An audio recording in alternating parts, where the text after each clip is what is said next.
mahetoit kooli ja mahetoit Võrumaa erinevatesse avaliku toitlustuse köökidesse. Ja selle ideega me siis tegelikult ka meie võistkond võitis Loometalgud eelmine kord ja alates sellest on nüüd siis enam-vähem pool aastat mööda läinud, aga on ka juba uued töövõidud. Et kõigepealt siis kogunesime ja mõtlesime, mis me saame veel teha. Esiteks sai siis võetud siht Setomaa Piiriveere liidri programmi teha taotlus, mis esialgu on saanud ka juba heakskiidu.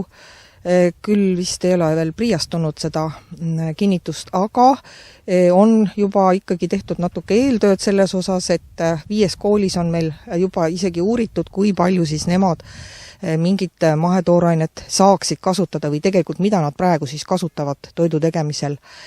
Ja edasi on muidugi ka arenenud mõte arenduskeskusega koostöös käia vaatamas Taanis, kus on olemas spetsiaalne selline kvaliteetse toidu või avaliku toitlustamise keskus nagu House of Food, mis on kunagi Kopenhaageni linna valitsus loonud just selle eesmärgiga, et mahetoit jõuaks kooliköökidesse. Ja kui siis kõrvalt veel ka näeks Rootsi kogemusi, siis oleks meil Võrumaal üks selline grupp, kes juba natuke rohkem teaks sellest, kui ainult seda, siis, mis me siin kohapeal oleme mõelnud. Ja kindlasti läheme siis sügise poole edasi ka juba praktiliste tegevustega selles Piiriveere liidri projektis, kui need rahastusasjad juba kindlad on.